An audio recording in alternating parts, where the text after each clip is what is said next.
tidak hadir? Oh, oke, hadir semua ya.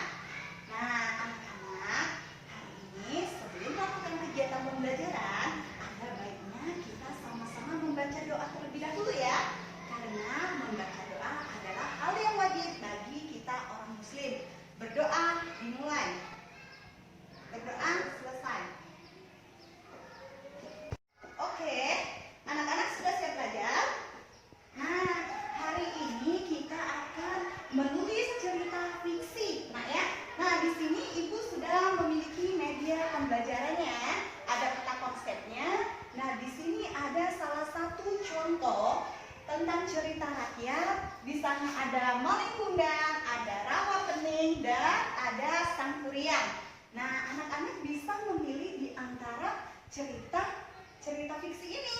Nah, nanti tugas kalian adalah membuat cerita fiksi menurut daerah kalian masing-masing.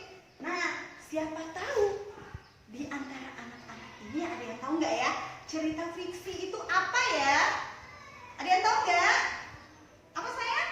Iya, pintar sekali Rere, benar sekali nak. Cerita fiksi adalah sebuah cerita, rekaan atau dugaan yang dibuat oleh seorang pengarang. Nah, cerita itu memang sudah ada, tetapi diolah kembali oleh seorang pengarang. Tuh, kayak gini contohnya, atau cerita khayal, atau imajinasi pengarang. Nah, di sini cerita fiksi merupakan karya sastra yang isinya merupakan karangan semata dan tidak berdasarkan kejadian nyata. Artinya, nak, cerita ini memang pada zaman dahulu sudah ada, tetapi diolah kembali oleh pengarang. Nah, bisa ditambahin dan bisa dikurangin. Anak-anak paham? Oke. Nah, sekarang siapa tahu di antara kalian ciri-ciri dari cerita fiksi itu ada apa aja? Berapa sayang? Iya benar, cerita fiksi itu ada 5 ciri. Yang pertama tadi udah ibu jelasin apa aja? Iya, sebuah rekaan atau dugaan yang diciptakan oleh seorang pengarang.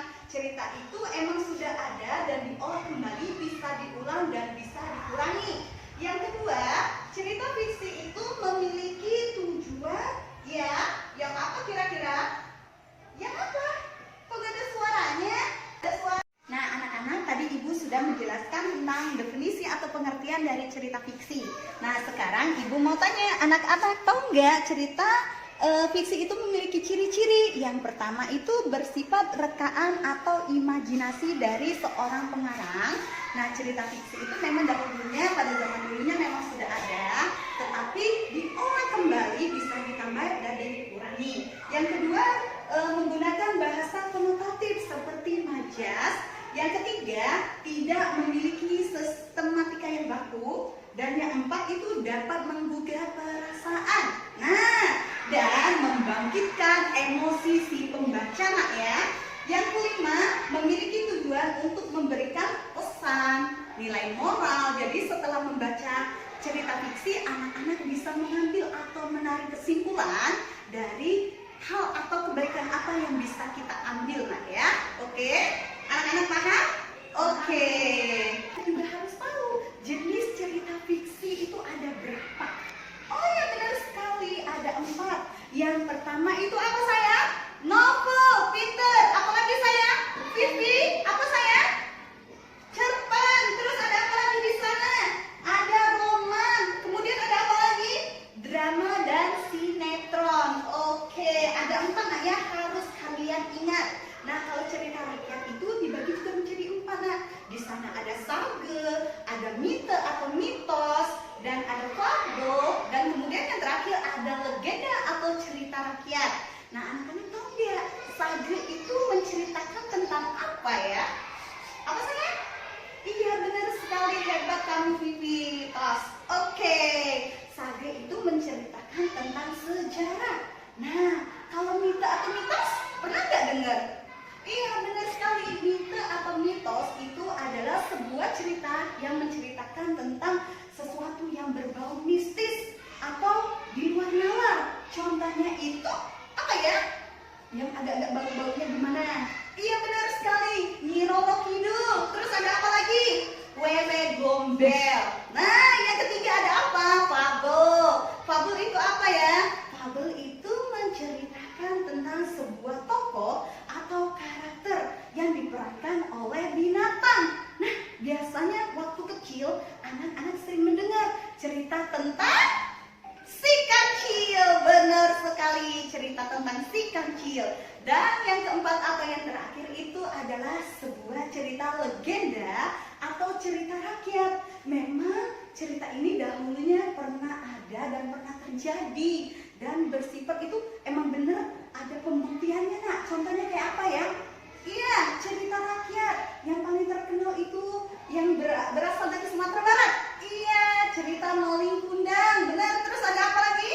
Rawa Pening. Terus yang udah ibu jelasin tadi di depan, ada apa lagi? Satu lagi. Apa lagi? Oh iya, benar sekali, Sangkuriang.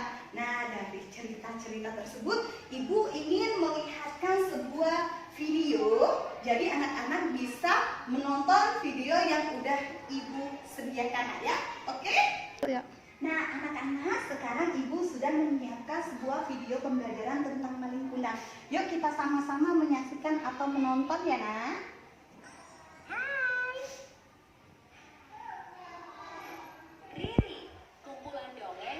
Nah, anak-anak, di sini anak-anak jangan ribut dan fokus, nak ya. Kita akan menyaksikan sebuah cerita tentang Malin Kundang.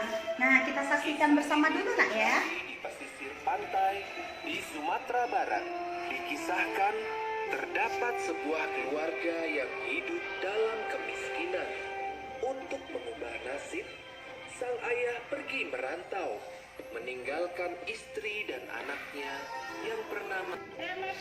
Nah, anak-anak, kita sudah selesai menonton video pembelajaran tentang Malin Kundang. Nah, di sana ada sesuatu atau pesan nilai dan moral yang bisa kita petik, nak ya. Di sana menceritakan tentang seorang anak yang durhaka kepada ibunya. Nah, di situ kita bisa mengambil atau memetik kesimpulannya bahwasanya kita itu tidak boleh durhaka kepada orang tua, apalagi sampai mengusir. Jadi ibunya itu merasa sakit, kemudian ibu itu mendoakan kepada Tuhan bahwasanya anak itu tuh nggak baik, jadi dikutuk menjadi sebuah batu ya. Sebuah batu ya, nak, bukan seekor, tapi sebuah batu yang sekarang masih terkenal di sebuah pantai di Sumatera Barat. Nah, sampai sekarang, sampai di sini anak-anak sudah paham belum? Nah, kalau anak-anak sudah paham, ibu ingin memberi tugas kepada anak-anak untuk menceritakan sebuah cerita legenda dari daerah kalian masing-masing. Boleh juga melihat dari cerita Malin Kundang, Rawa Pening, dan Sangkuriang. Oke, ibu kasih waktu setengah jam. Selesai ya? Oke, kalau sudah silakan dikumpul tugasnya. Nah, kalau semuanya udah dikumpul, anak-anak ada yang berani nggak maju ke depan buat menceritakan tentang cerita yang udah anak tulis tadi? Oh, siapa? Nair. Boleh Nair, silakan. Ayo. Wah, hebat, pintar sekali. Ceritanya dari mana, nak? Iya, benar sekali. Dia menceritakan tentang Malin Kundang ya. Oke, sampai di sini anak-anak ada yang ingin bertanya? Oh, sudah paham semua ya? Oke, kalau sudah paham semua, karena waktunya udah mau habis, jadi ibu hanya ingin menyimpulkan bahwasanya hari ini kita udah sama-sama belajar tentang menuliskan sebuah cerita fiksi, nak ya. Kita mulai dari definisinya. Terus tadi apa lagi, nak? Apa tadi cerita fiksi saya? Iya, cerita fiksi adalah sebuah rekaan atau dugaan yang dibuat oleh seorang pengarang yang emang benar-benar sudah ada dan terjadi, kemudian diolah kembali untuk bisa diberi tambahan dan bisa dikurangi. Jadi bisa membentuk sebuah cerita fiksi atau khayalan. Yang kedua, apa saya? Benar sekali, ciri-ciri dari cerita fiksi tadi ada 4. Yang pertama, iya, menceritakan sebuah rekaan atau dugaan. Yang kedua, apa saya? Menggunakan bahasa yang baku. Kemudian, membangkitkan rasa perasaan yang gimana? Penasaran. Iya, benar sekali. Yang keempat itu memiliki alur cerita, nah ya. Iya, benar sekali, hebat Kak Vivi ya. Nah,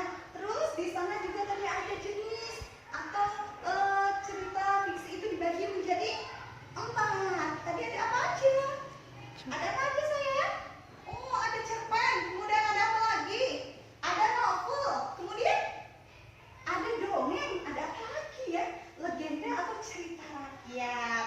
Oke, dari pembelajaran kita hari ini kita bisa menarik kesimpulan dari cerita si Mang Cundang bahwasanya kita tidak boleh durhaka kepada orang tua dan selalu harus nurut, patuh, dan orang tua itu harus disayang nak ya.